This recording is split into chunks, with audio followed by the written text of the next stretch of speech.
Alimentaria en la provincia de Entre Ríos, que comenzó con la actual gestión, teniendo en cuenta la situación que viven los merenderos y comedores de la provincia de Entre Ríos. Están solicitando las organizaciones sociales que se extienda hasta el 2026, y de esto vamos a hablar con Tamara Verales, que ella es dirigente social y además es integrante de la UTEP, de la Unión de Trabajadores y Trabajadoras de la Economía Popular. ¿Cómo va, Tamara? Bienvenida a GPS. Bueno, muchas gracias por el espacio, como siempre. Bueno, sí, como vos mencionabas, con la ley de emergencia alimentaria, este martes tuvimos la mesa de diálogo con el gobierno provincial. Esa mesa se habilita, una de las cláusulas de la ley es que se habilite la mesa de diálogo una vez por mes, donde se reúnan los funcionarios, y nosotros vamos también a llevar nuestras inquietudes, nuestras propuestas también, y también un estado de análisis de situación en función de cómo venimos con los espacios, digamos. Puntualmente lo que vos mencionabas, eso es así. Nosotros venimos impulsando que es importante y que es muy necesario que el gobierno provincial, a los funcionarios que les corresponda, ir pensando en la prórroga de la ley. La ley tiene vigencia en este 2025 hasta diciembre. Lo que nosotros estamos impulsando y llevando hacia la mesa es que es importante que durante el año 2026 la ley efectivamente también se le pueda hacer otra prórroga más, entendiendo la situación de crisis, atendiendo también a la coyuntura que estamos atravesando, en donde hay una caída del empleo muy notable en los barrios populares principalmente, que es donde sostenemos las distintas tareas y el trabajo en el territorio, al menos desde el lugar que me toca representar. Entonces vemos que la caída del consumo también es un gran problema, y eso claramente, como decía recientemente, acompañado a la caída del empleo. Entonces eso lleva a que cada vez nuestros espacios, nuestros merenderos, nuestros comedores y demás, cada vez sea más gente a la que tenemos que asistir. Y no solamente gente que va a nuestros espacios porque, como muchas veces nos dicen, porque no hace nada o porque vive, como mal se ha dicho muchas veces, porque viven de un plan. En realidad es gente que no llega a fin de mes, los primeros días del mes, a diferencia de los fines de mes, se nota mucho el incremento. ¿Se está incrementando esa demanda? Se está incrementando esa demanda, y eso se debe también a que la gente cada vez pierde más el poder adquisitivo del poco ingreso que tiene. De hecho, otra de las cosas que trabajamos en esta mesa de diálogo es en el reconocimiento salarial de las trabajadoras que sostienen los distintos comedores, los distintos merenderos. ¿Cocineras? Cocineras, claramente. Bueno, la mayoría de ellas lo único que tienen es un potenciar trabajo que está congelado en 78.000 pesos. Muy bajo. Hace más de 1 año y medio que está en ese monto y se congeló, que de hecho ahora se llama volver al trabajo, no se llama más potenciar trabajo, y la mayoría está solamente con ese ingreso. Y es algo impresionante, porque las compañeras están sosteniendo la olla, van, cocinan para el territorio, para la comunidad, en el barrio que están, porque tenemos espacios sociocomunitarios distribuidos en toda la provincia, en toda la ciudad también. Entonces creemos que es muy importante el reconocimiento salarial hacia estas trabajadoras, que claramente si ellas no estarían cocinando, bueno, ¿qué sería de la situación? Entendiendo también que no solamente estas compañeras contienen lo alimentario, sino que muchas veces cuando las vecinas que por ahí sufren con violencia de género, que por ahí son temas que todavía como cuesta hablarlos, el consumo problemático está creciendo muchísimo en los barrios populares. Entonces, quienes sostienen y quienes contienen, quienes escuchan a esas personas, a ese chico que se quedó sin trabajo, que está recontra atravesado por el consumo, ni hablar del tema del suicidio en Entre Ríos, ¿no? Bueno, cuando esas personas llegan a nuestros espacios, son estas compañeras que los sostienen, que los contienen, que lo escuchan, que le dan una taza de leche, que le dan un plato de comida.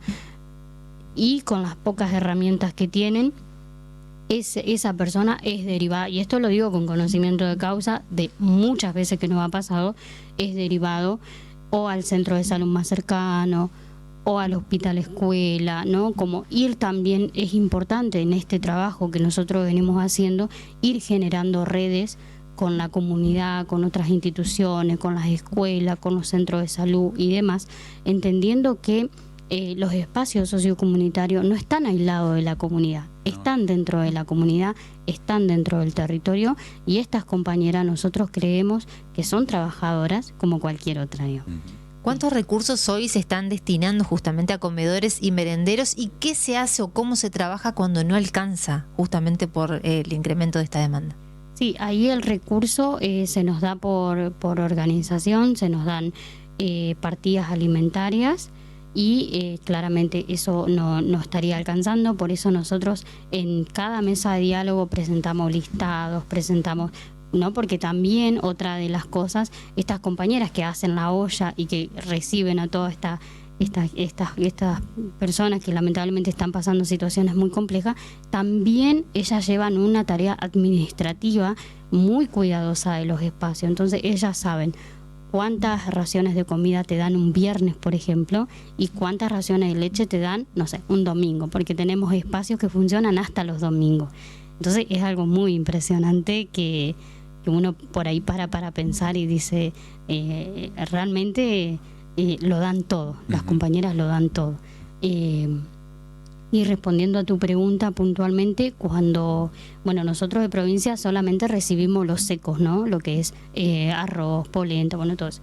Lo que son las verduras, lo que sería lo fresco, verduras y carne, pollo, por lo general pollo, pedimos donaciones o a otros sindicatos o a la iglesia o a otras personas, o por ahí nos ha pasado donaciones anónimas que nos han salvado de no tener nada, y llega y se cocina, digamos.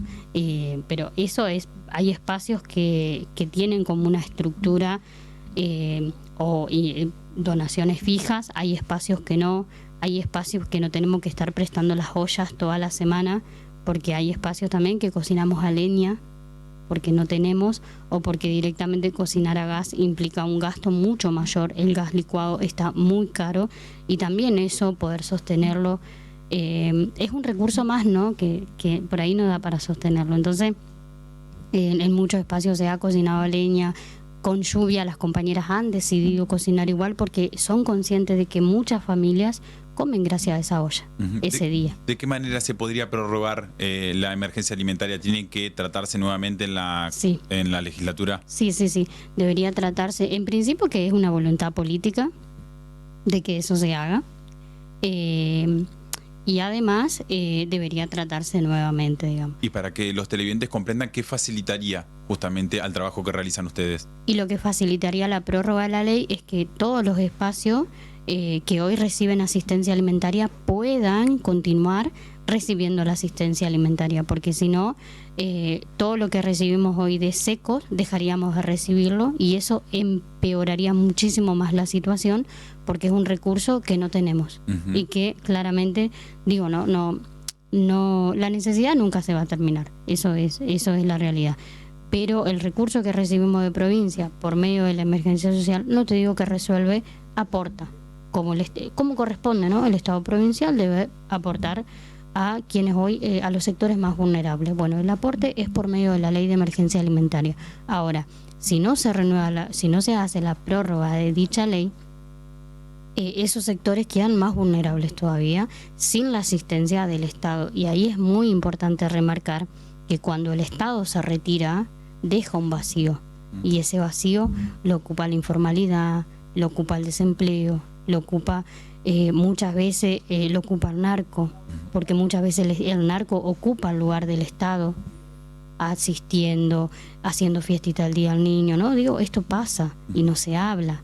Entonces es importante que el Estado esté generando políticas, es importante que el Estado no solo habilite el recurso por medio del alimentario, sino que también el Estado habilite a generar políticas en cuanto a la salud mental y al cuidado de la misma, porque estas situaciones generan un desborde de la salud mental, no solamente de adultos, sino también de adolescentes, de niños, y eso lleva al consumo. Entonces, esto es no lo que pensamos, no nosotros, hablar de lo alimentario es la punta del iceberg, porque después tiene toda una estructura que es muy compleja. Otro aspecto, claro.